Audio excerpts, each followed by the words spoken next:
On revient avant de parler d'un autre couple sur le couple Hollande-Valls. Baiser de la mort de Hollande à Valls, nous disait Anna juste avant le journal. Justement, c'est la bonne question. Écoutez ça, on en reparle après. Manuel Valls met en danger la réélection de François Hollande en 2017 avec la méthode qu'il emploie, qui est une méthode de passage en force. Rapidement. J'y pense pas, parce que c'est un passage en force qu'on a eu, mais on ne va pas faire 49.3 pour toute la législation jusqu'en 2017. Donc, je pense que c'est la dernière fois qu'on le verra. Pour le moment, pour Manuel Valls, soyons prudents. Voilà, il y a deux choses. Il est clair que Manuel Valls crève d'envie d'être candidat pour l'élection présidentielle de 2017. Ça, c'est vraiment... C'est un peu tôt quand même, oui, c'est un peu tôt, mais il a envie, ça c'est sûr, on le sait.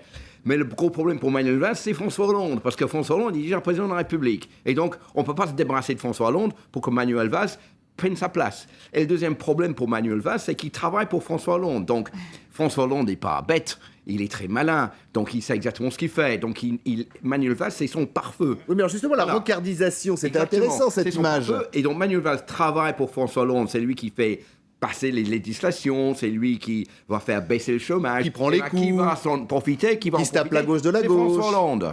Rappelez-vous au congrès de Poitiers, quand Manuel Valls a fait applaudir François Hollande, le lendemain, toute la presse française a titré sur ça, comme si c'était quelque chose qui n'était pas aussi évident de le faire applaudir. Bien noté ça. Oui.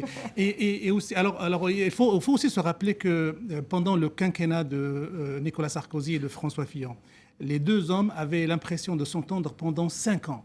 Et quand on voit le type de relation qu'ils entretiennent aujourd'hui, antagonistes, presque hostiles, on se dit qu'entre les deux hommes, malgré ce maquillage d'entente entre François Hollande et Manuel Valls, à un moment ou à un autre, les envies, les appétits vont se prononcer. Et je crois que Manuel Valls est le genre de personnage qui a les dents suffisamment longues pour vouloir rayer le parquet de l'Élysée. Reste au Premier ministre de savoir s'il faudra partir et comment partir. On va parler d'affaires de famille. Alors, on sait bien évidemment qu'au Front National, les affaires de famille pourrissent largement l'ambiance. Et c'est pas fini, on l'a vu.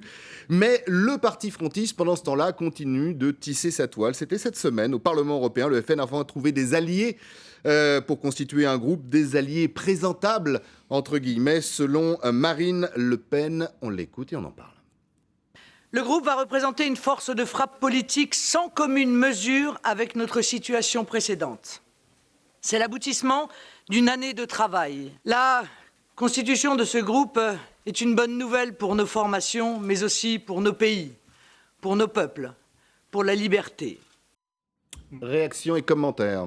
Moi, je crois que Marine Le Pen est en train de vivre une double séquence. Une séquence où il a échoué en interne, vu les problèmes qu'il a eus avec son père, et donc vu les divisions et les fractures dans la famille lépéniste et frontiste en interne, et un succès à l'international et à l'européen, parce que, mine de rien, elle a réussi à constituer ce groupe. Alors ce groupe aura l'importance de lui accorder une puissance politique, une visibilité politique extrêmement importante, une puissance aussi économique pour le parti. Et donc, vu l'actualité qui est en train de se développer, notamment avec les bateaux d'émigrés qui arrivent, notamment avec cette xénophobie ambiante dans les pays européens, ce groupe-là aura un cheval de bataille encore plus puissant à monter. Et donc, on entendra davantage le Front National, davantage Marine Le Pen sur le plan européen. Je ne suis pas sûr que ça soit une bonne idée. Le discours xénophobe va être encore plus banal. D'autant, Mustapha, qu'en cette fin de semaine, et je me tourne vers vous, Solveig, une autre nouvelle est arrivée du côté des populistes au Danemark. Voilà. Pour la première fois, en fait, le Parti du peuple, si on traduit directement l'extrême droite danoise, a été deuxième parti danois lors des législatives. Et en fait, c'est grâce à ça que la droite va gouverner. Fort probablement, ils n'ont pas encore constitué leur gouvernement. Et ce qui est un peu fou, c'est que le premier parti est celui qui démissionne, donc les sociodémocrates. Donc Helle Thorning-Schmidt va démissionner. Et le troisième parti va donner en fait le Premier ministre, quelqu'un qui a déjà été Premier ministre, Lars Løkke Rasmussen, et qui n'a pas fait une très très bonne campagne. Et en fait, ces électeurs sont allés vers le Parti du peuple. Paupérisation de la politique au Danemark en prévision. Cher Philippe, ce groupe, cette constitution d'un groupe, le FN qui se refait. Il faut examiner ce en Europe groupe pour voir qui est dedans. Quand vous voyez les membres, c'est des gens assez sulfureux. On a des membres du Ligue du Nord en Italie, on a des personnes qui ont été, ils sont connus pour des propos racistes, ils sont tous anti-migrants, ils sont anti-européens, anti-Union européenne, donc c'est pas des gens très fréquentables. Que ce soit un groupe, très bien. Le gros problème pour Marine Le Pen, c'est que ce groupe reste intact, parce qu'on a un autre groupe qui était formé par Nigel Farage, qui est le patron de UKIP en Grande-Bretagne, dans le même but d'être anti-européen et d'être contre l'Union européenne. Et ben, ce groupe a fait faillite parce qu'il y a des membres qui sont partis. Alors si jamais un membre ou deux s'en va de ce groupe de Marine Le Pen, ça va s'effondrer, donc elle perd ses subventions et elle perd ses temps supplémentaires de parole. Et en particulier, une Anglaise qui est dans ce groupe, qui s'appelle Madame Atkinson, qui était une ancienne du UKIP, qui était exclue du parti, pour plusieurs raisons. D'abord parce qu'elle a insulté des gens des antiracistes, alors qu'elle avait dit avant que la police devait intervenir pour critiquer les gens qui insultaient les gens de UKIP. Et encore pire, on a attrapé son conseiller en train de gonfler ses notes de frais dans un restaurant pour dire si vous pouvez mettre la note à 750 livres, ça m'arrangerait, comme ça je peux retirer plus d'argent du parti. Eh ben, elle est exclue du parti et maintenant elle trouve avec Marine Le Pen. Donc c'est pas un groupe qui est très fréquentable quand même. Hein. Bon, ça se fait dans tous les partis, ça. Oui. Mais bon, qu'elle soit reprise par Marine Le Pen, c'est pas très bien pour Marine Le Pen. On est d'accord. Anna, pour conclure sur le sujet. Je pense qu'elle on aura l'occasion d'en reparler, bien aura évidemment. les moyens de tenir ce groupe quand même. Évidemment, il y aura des tentatives de soudoyer quelqu'un pour en faire sortir, puisqu'il est fragile. Je pense qu'elle aura quand même les moyens. On l'a vu après le drame avec le père au sein du Front National. Elle a tenu le Front National quand même. Même Marion Maréchal, qui était pro Jean-Marie, pro papa, grand-papa, elle est entrée dans le rang parce que c'était pas. Marine tenait le parti, elle tient le parti. Et donc je pense qu'elle tiendra ce groupe parce qu'en plus ils auront vraiment une voix. Ils pourront faire porter un discours qui colle en ce moment à la droitisation des esprits en Europe. Et c'est une droitisation qui a commencé il y a longtemps, qu'on pouvait voir qui est d'ailleurs global. Notamment, comme vous le disiez tout à l'heure, sur fond d'immigration galopante et d'un vrai problème aujourd'hui en Europe. L'impact que ce groupe peut avoir, alors là, on ne sait pas encore, mais je pense que l'impact, finalement, ça ne va pas être aussi important que cela. Parce qu'elle est face à une majorité de politiques européens qui sont pro-européens. Donc c'est une nuisance, c'est une petite nuisance, mais c'est mais c'est un pas de plus, c'est un pas de plus dans une institution qui est importante aujourd'hui. Quelque chose, le leçon, je pense, des élections au Danemark, c'est il faut absolument, on peut dire, trouver des réponses aux questions que posent ces partis-là, parce que c'est des questions qui, même si c'est pas, quand on regarde de manière objective, c'est pas les questions les plus importantes du Danemark du tout. On ne prend pas beaucoup d'immigrants, mais le truc c'est que ça, dans les médias, ça occupe beaucoup, et du coup, la droite conventionnelle et la gauche, le centre, il faut trouver une autre manière de parler de ça, parce qu'on peut pas faire mieux que le Front National ou le Parti du Peuple. Du coup, tout le monde va vers l'original, parce que pourquoi prendre la copie, n'est-ce pas? Du coup, il faut trouver une autre manière d'en parler et d'autres réponses à ces questions-là que c'est tout très le temps. difficile parce qu'elle propose un retour vers une société organique, une société de solidarité qui est dans les paroles. On sait bien que dans la... Et elle commence à franchir le gap entre la solidarité des petits et la jouissance du capital par ceux qui en ont. Et elle commence à travailler, le Front National commence à travailler là-dessus, et commence à être très difficile dans un monde où on a peur de l'atomisation des sociétés, dans un monde globalisé. Elle propose le retour vers la société industrielle et les valeurs des sociétés industrielles des années 70. Et les gens sont nostalgiques et ils vont derrière. Les gens ont peur et c'est très difficile de combattre ce côté viscéral, ce côté intuitif. On suivra effectivement, mes amis, ce que fait ce groupe. Rapidement avant les coups de cœur, coups de gueule, mais vraiment très très rapidement, je voudrais qu'on revienne quand même sur la Royale. Mais oui, la Royale de la semaine. Ça faisait longtemps qu'elle nous avait pas fait une belle perle quand même, Ségolène Royal. Le Nutella, vous aimez pas? Comment ça se passe? Non.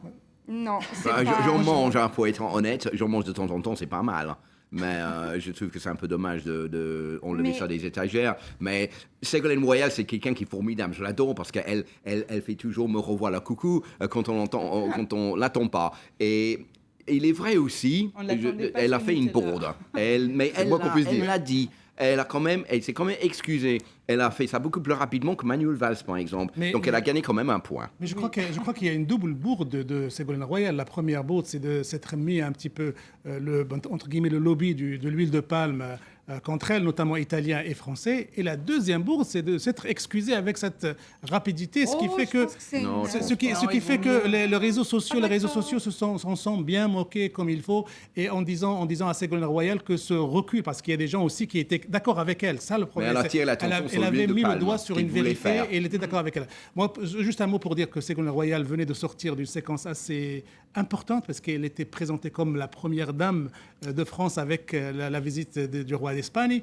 Elle était présentée comme le numéro 2 du gouvernement avec un possible avenir politique. Et là, avec cette glissade, elle a rayé un petit peu cette image. Rapidement pour finir sur le sujet. Non, mais juste si elle interdit le Roundup aussi, ce qu'elle a demandé cette semaine. C'est moins bon le Roundup que le Nutella quand même. Elle a arraché tous nos mauvais arbres dans nos jardins à la main. Sympathique quand même ou pas? Quoi, La séquence. Bah, écoutez, c'est assez drôle. Ça prouve qu'elle est vraiment un génie en communication. Je ne suis pas d'accord avec Mustapha. Elle a clos l'incident. Et puis, mais quand même, quelle bourde. On voit bien qu'elle ne mange pas du Nutella. Moi, je n'aime pas ça. Mais qu'on voit toutes les copines françaises qui ont un chagrin d'amour qui se précipitent sur le pot de Nutella. Idem, ça va. Oui, non, c'est vrai. Ceux qui aiment le Nutella, c'est vraiment casus belli, à mon avis, ce qu'a dit Ségolène Royal. Mais c'est vraiment rien. Quand on regarde tout ce qu'il y a autour, partout, aller à Berlin en première classe, ça va, quoi. C'est un petit truc comme ça. En plus, elle s'excuse vite comme ça. Et c'était au petit journal. Moi, je pense que c'est complètement anodin. C'est tranquille. En tout cas, la sveltesse de Sauvègue montre bien qu'elle ne mange pas de Nutella. C'est pas évident. Mes amis, l'heure est venue du rouge ou du bleu. On va commencer par Philippe. Et lui, ce sera du rouge. Du rouge, voilà. Alors, bon, évidemment, on sait cette semaine qu'il y a eu l'anniversaire de la bataille de Waterloo. Que ce week-end est en train d'être rejoué en Belgique. Bon, je ne reviens pas sur celui qui a gagné la bataille, parce que tout le monde le sait. Napoléon. Voilà. Non, c'est le duc de Wellington. Donc, mais ce que je trouve un peu lamentable quand même, c'est qu'il n'y a aucun officiel français qui est allé, sauf le pauvre ambassadeur de France en Belgique, qui était là pour représenter tout le pays. Et François Hollande, Emmanuel Valls, vous étiez où? C'était pas une bonne occasion pour venir serrer la main pour dire mais oui, on est tous ensemble maintenant en Europe, on n'oublie pas le passé, mais on passe l'éponge là-dessus. Et maintenant, bon, c'est vrai, on a perdu, mais on est quand même tous copains. Et puis voilà, on vient participer à ça. C'est une occasion ratée. Voilà. Allez, on va passer au bleu avec Mustapha. Oui, coup de cœur pour Peugeot qui s'apprête à ouvrir une grande usine, sa première usine africaine au Maroc. Donc ça montre l'attractivité du marché marocain, ça montre aussi la stabilité politique et économique du Maroc. Alors il va y avoir entre 500 et 750 millions d'investissements sur cette usine qui va servir le marché local et africain. C'est un bel exemple de partenariat industriel et stratégique entre une grande société française et un pays comme le Maroc. Donc je tenais à faire ce coup de cœur pour cet événement économique et politique extrêmement important dans le contexte actuel. Merci Mustapha, notamment dans le contexte des normalisations retrouvées des relations entre la France et le Maroc. On part sur du rouge, Adna. Et oui, on part en Corse, qui est vraiment la région de France que j'adore le plus. Mais là, je suis triste, cette affaire dans une petite école, une petite bourgade de Corse, où des professeurs, des institutrices voulaient faire chanter aux enfants la chanson Imagine de John Lennon, une chanson de paix, en plusieurs langues, dont l'arabe. Et ça a provoqué des réactions jusqu'à des menaces de mort de la part des parents des enfants contre les deux institutrices. Wow. Et en Corse, il y a des problèmes qui sont non résolus, ils sont historiques, qui vont du fait qu'ils n'ont pas eu de révolution industrielle jusqu'aux problèmes linguistiques et d'autonomie ou d'indépendance, sont très vastes, ils sont tous sous-jacents dans cette affaire. Mais il y a quand même un racisme primaire de refus de l'autre et de considérer que l'arabe, langue arabe, les personnes qui parlent l'arabe, qui sont les plus pauvres dans cette région de Corse, sont aussi l'ennemi, qu'il y a quelque chose là, un raccourci qui est très préoccupant. Donc un carton rouge. Solveig, un peu de bleu pour finir. Oui, moi j'étais très contente en fait que des chaînes d'infos françaises ont été plus ou moins, on peut dire, rappelées à l'ordre. Voilà, rappelées à l'ordre parce qu'elles ont montré, flouté ou d'ailleurs pas flouté, le visage de Vincent Lambert, qui est en phase, on peut dire, il est réveillé, mais il est, enfin, pas coma, mais quand même. Et Ouais, presque. Et je pense que c'est sa famille qui a filmé et qui a donné la vidéo aux médias. Donc, c'est sa famille qui est à l'origine, sa famille, enfin ses parents. Et je pense que quand on est dans cet état-là, quand on est dans un lit et qu'on n'est vraiment pas à la hauteur, je pense qu'on a envie que personne ne te voit quand tu es dans cette situation. Le respect de la dignité humaine. Voilà. Et je pense que pour ça, flouter ou pas flouter, en fait, pour moi, je pense qu'il ne fallait pas en montrer. J'étais très mal à l'aise pour lui et pour sa dignité en regardant. Merci de cette franchise, cher Solveig. Merci à tous les 4. Merci à vous de nous regarder. Eh bien, on vous souhaite un excellent week-end, notamment sur la chaîne Info.